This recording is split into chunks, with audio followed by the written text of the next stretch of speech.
Welcome back to Conservative Conversations. I'm Reid. And I'm Frank. Today we're going to be talking about Joe Biden's cancer announcement and President Trump's trip to the Middle East.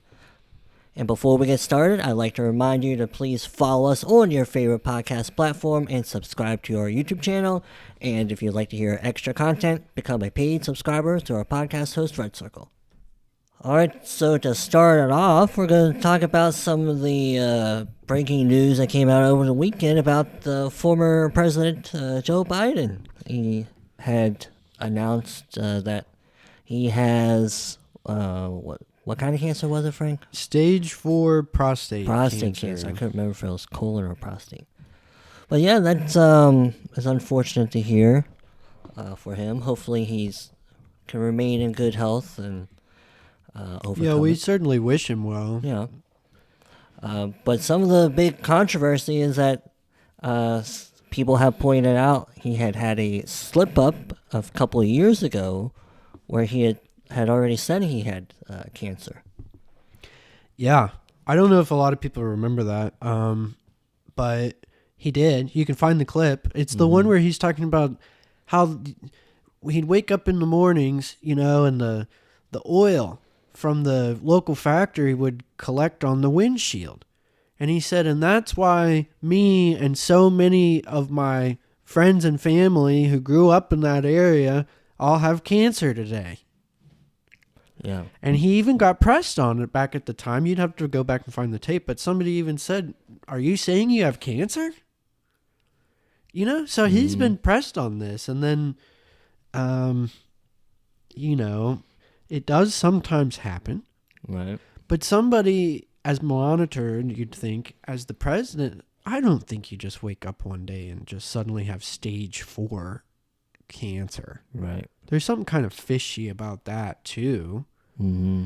And especially with some of this stuff going on. I mean, I've pointed out how ironic I think it is that Jake Tapper, of all people, has come out with this book called Original Sin.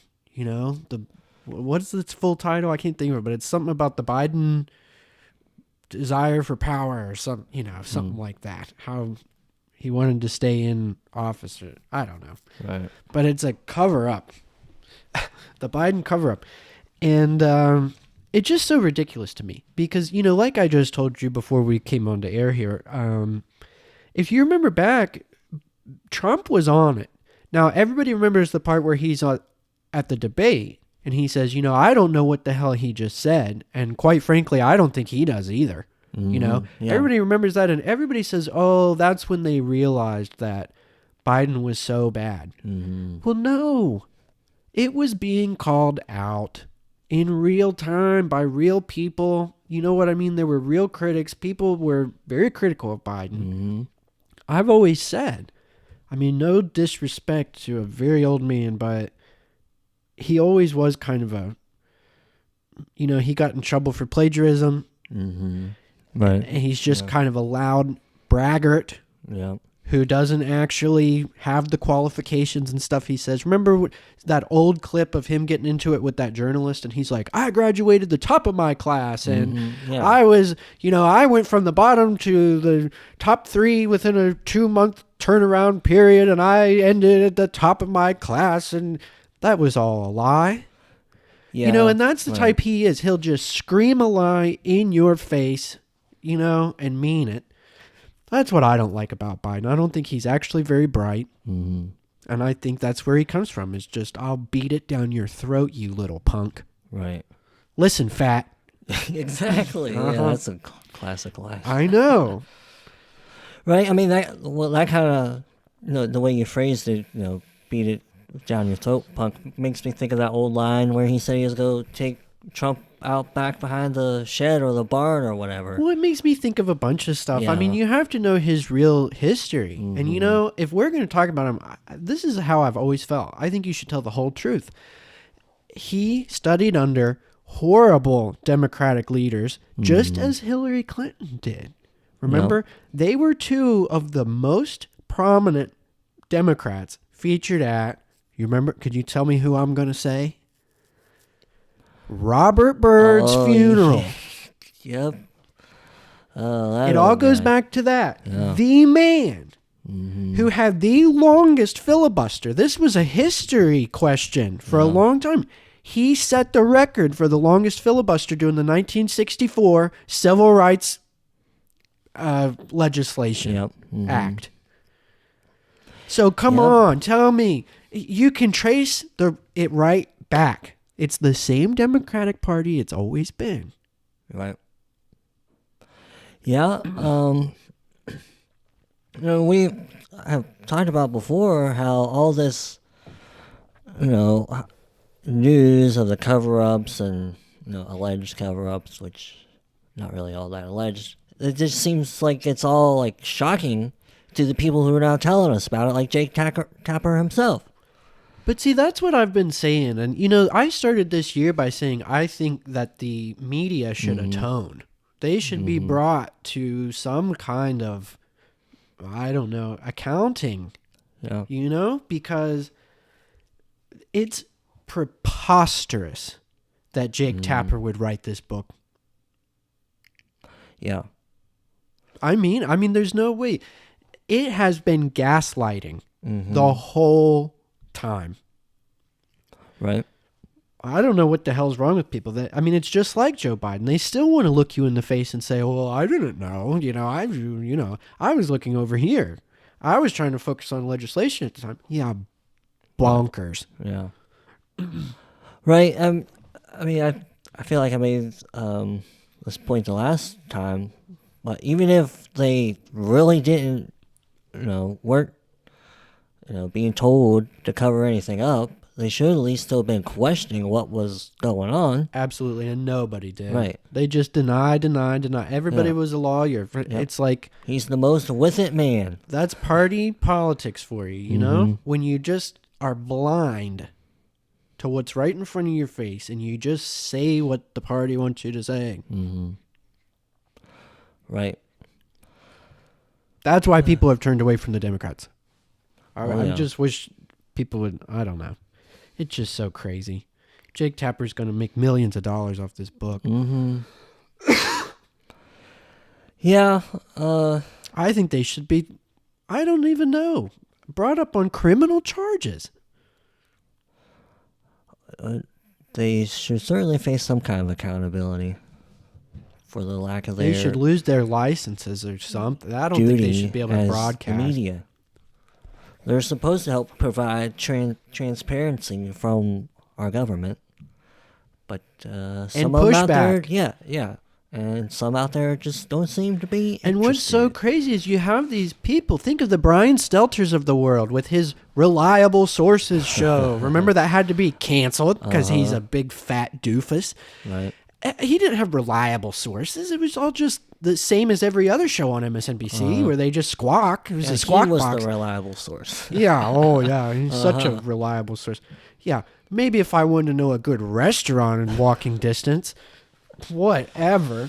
Reliable sources. Yeah. And then these people get fired. Was it Wolf Blitzer or am I crazy? No, it wasn't Wolf. Who's the other one that, was doing something not very nice to himself on camera in front of all his colleagues? Toobin, Jeffrey Toobin? Yeah. Right. I mean, they're just goof-offs. Think of that, remember the pick-me guy from Trump's first round? Oh, Acosta. Yeah, Jim Acosta. What a joker. Oh my gosh. I think he's still around. I'm not sure. Oh, I think he's got his own podcast or something now. Oh, goodness. I don't think he's on network television though, unless I'm very mistaken, but I think he's the same as that. Who's the other one, the fool? Oh, there's so many. The black one. Oh, Lemon. Don Lemon. Yeah, Don Lemon. Don Lemon. Lemonhead. Freaking... He's still at it. He is bonkers, too. I'll just keep using that word. I don't even know. So I don't want to say anything too impolite, but you should watch... Well, I don't think anybody should go watch it, but find somebody, make a clip of him, and oh my gosh, the dude is just unhinged. Yeah. He just has a podcast and just goes on these unhinged rants. Right. Well, I'm sure he hardly gets any views for it. People clip his rants just to go get views on their channel. I bet he gets more than us, unfortunately. But no, I don't think he's getting anything close to like broadcast stuff. Yeah. Right. Or like Mark Dice. I mean, just to call him out. Because, I don't just like follow him like a sycophant or anything. He and I disagree on stuff. Sure. But I do love the way he covers stuff. And he's been very good about calling that exact kind of stuff out that we were talking about. So, I mean, he's a good one to follow. And he often does that too, where he'll show you clips of Don Lemon so that you don't have to go watch it yourself, right. Well, that's about the only way people are going to see Don Lemon. Yeah, he's a real nut job.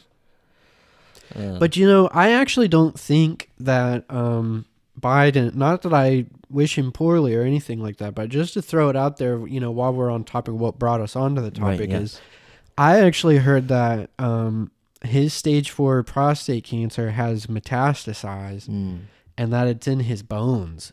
And so this is what I'm saying. This goes to my point about, the cover up and all that, blah, blah, blah. But I don't think that this just happens overnight. Of course not. And I think that this is another one of their strategic things where they're trying to get out ahead of it because he's probably not going to be around too much longer. Not that I wish him poorly. Right. But I also just think it's, just to end with this, if you remember, he just certified that he'd be the most honest man with his health records, and he'd be able to last another 4 years. And I'm telling you, you just ask yourself, tell us. I'd love to know your opinion if you care to share it, but you think this just happened overnight? Not at all. I don't think so. Not at all. But anyway... Yep. That's what I had to start with. That seems like the biggest thing is... Yeah, like we both said, we wish him, as good health as he can have with his condition. And all those good things. And the next big news, we're going to our current president. Of course, President 47. Trump. He has been... busy the past week. He was over in the Middle East doing some deals over there with, I think, a couple different countries, if I'm not mistaken. Oh, yeah. Yeah, the Saudis, I believe he met with. He went to Qatar. Yeah. Or Qatar, however you might want to pronounce it. I'm going to say Qatar because it's spelled that way. But I've never been over there. I've never met anybody from there. I'd be willing to be corrected, but I'm not going to right now. I'm going to say Qatar. Yep, and seems to have been a pretty productive trip from, at least what I've seen anyway. Oh, it seemed very productive. Yeah. What do you want to start with? You want to start with Qatar? Sure, why not? Because there's the big controversy about how they've just gifted this big old friggin' humongous plane worth, I don't know, whatever they valued it at, some big number. Yeah. To what? Here's the debate, I guess. As people say, to Trump, to the administration, to the United States. The Democrats are out there screaming with their hairs on fire that it's been gifted to Trump. It's Trump's plane. But obviously, I don't think that's true because I think I've heard that he wants to use it as a new Air Force One. Right, yeah. So it'd become a government. Well, I feel like I even heard a clip of some Qatari official saying that himself, that they might hope that we'd use it as like a new Air Force One to upgrade it. Yeah. Well, and I saw one where, I don't remember which congressman it was, but there was a little news press girl in the hallways up in Congress, and she was asking one of them, a Republican, I don't know if he's in the House or Senate, but congressperson, sure. Are you concerned about this? Are you concerned? And he just stopped, she said something to the effect of, are you, nervous about any security concerns with this? Sure.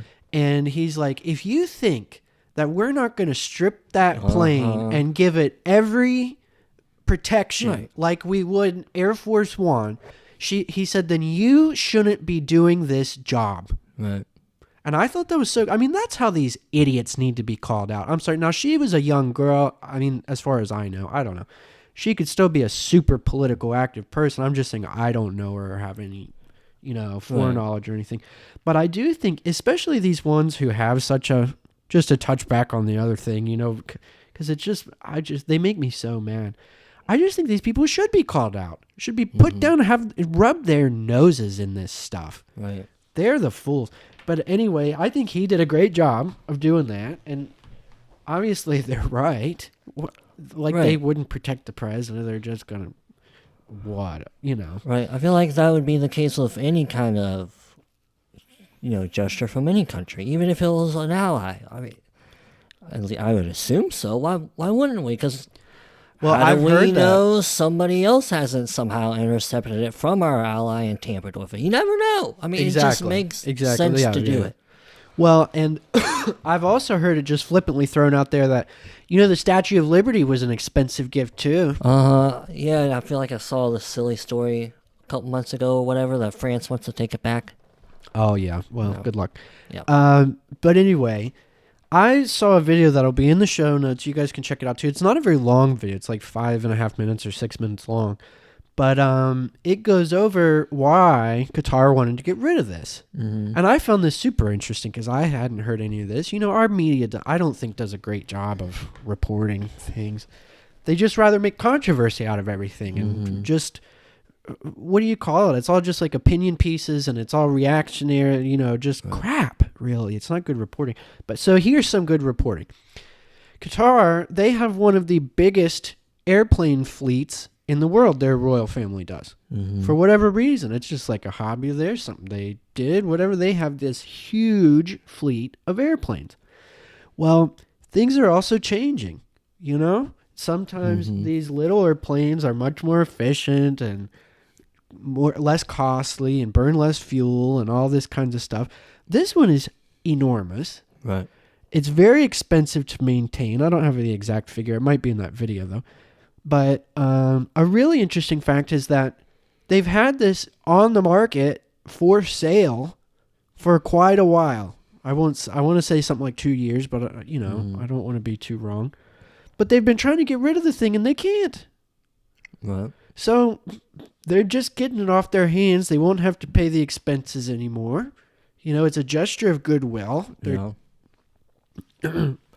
With a president who likes to wheel and deal. I mean, we know it's not, but they are apparently. It's it becomes a United States asset. It's not just to Trump. It's just because Trump. Yeah, they wouldn't have done this with Biden. Yeah, I highly doubt.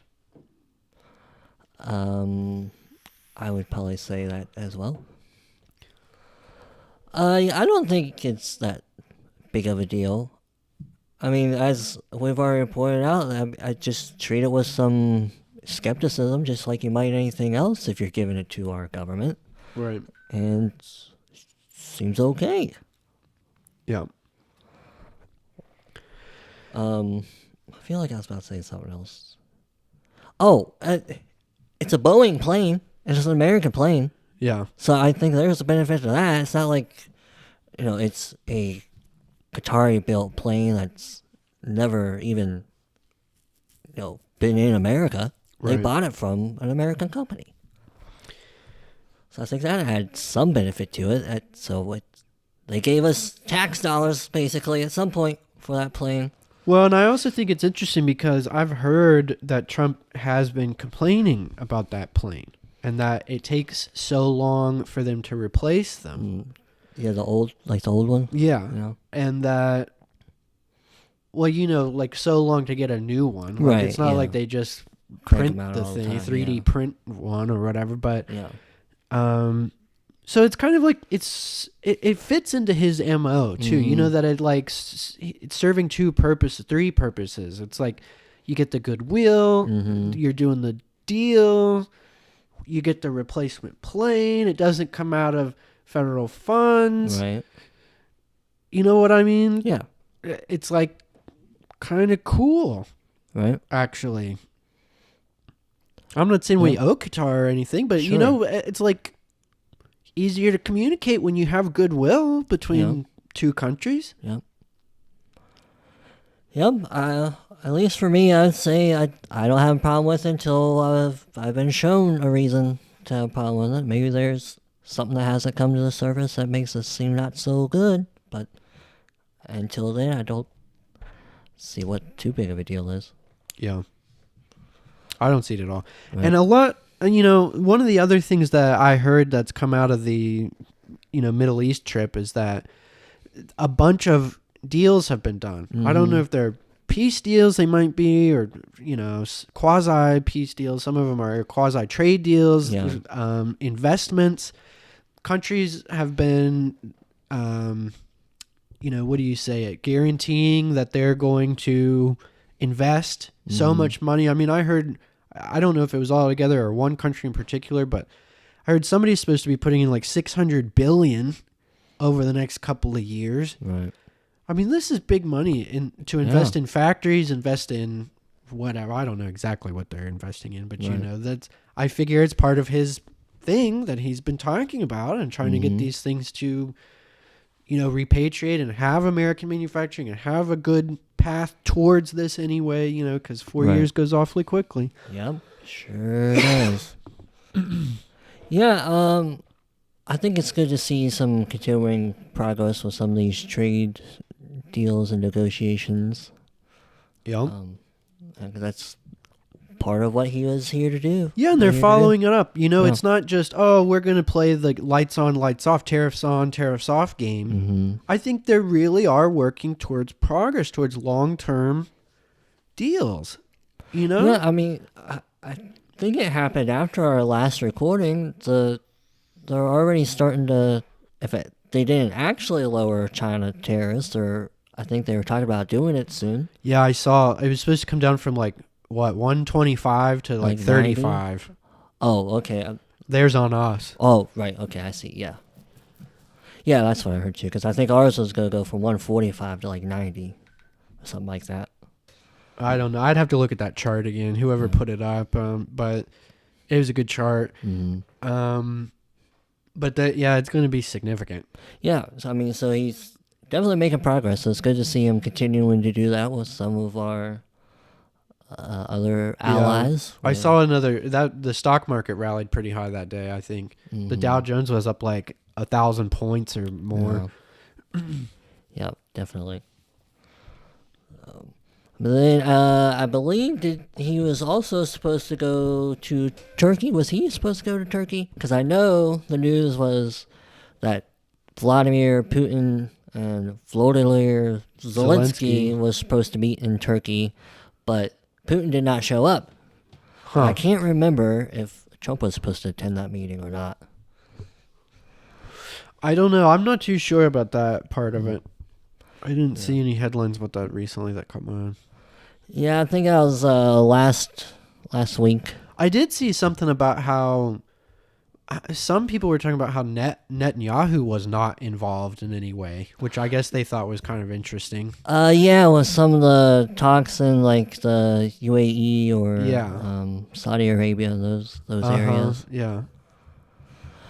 But I don't know. That might be tactical between them. Sure. I think they're close. Netanyahu and Trump, that is. Right. But he's the president's definitely had a busy week, and he's back home.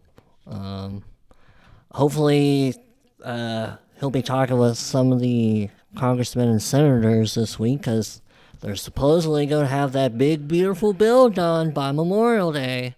Well, which is a week from today as we're recording. We can hope. I saw that the Republicans had shot down a funding bill the other day. Yeah, what I had saw was Friday night a committee failed to pass some version of it out of the House, but then by Sunday enough people had voted for it and a couple of Republicans voted present just to get the bill passed out of the committee. And next on Wednesday it's supposed to go to the rule changes part. Mm-hmm. So we'll see, because then they still got to get together with the Senate and finalize all agreements and everything. And who knows what we'll exactly get out of it. Well, maybe that's where that 40% HUD cut that I saw came from. Yeah, because I know some of the budget hawks are still clamoring or wanting more cuts than what's being offered at the moment. Well, I love that clip from Mr. Wonderful, the Shark Tank guy, saying, cut more, cut harder, cut deeper, whatever he was saying, cut. Yep. All the way, baby, cut it to the bone, cut it off. Yeah, we're definitely going to need it sooner rather than later. That's what you have to do with cancer and rot. Yeah, exactly. Full circle. How about that? Mm-hmm. Alrighty. Well, listeners, we got one quick exclusive segment if you would like to hear it. And to do so, you can become a paid subscriber through our podcast host, Red Circle. We would greatly appreciate it if you do. All right, well, listeners, if you have enjoyed this episode of Conservative Conversations, please go follow us and please go follow and subscribe to Contemporary Conservative wherever you get your podcasts. You can also subscribe. Goodness gracious, I keep messing up. Subscribe. You can also go subscribe on YouTube at Contemporary Conservative. And if you'd like to hear some exclusive segments and extra content, you can become a paid subscriber through our podcast host, Red Circle. That's right. We hope you might share us with a friend or two and encourage them to become paid subscribers as well, so that they have access to the same bonus and exclusive content that you have access to. And as always, we thank you for listening.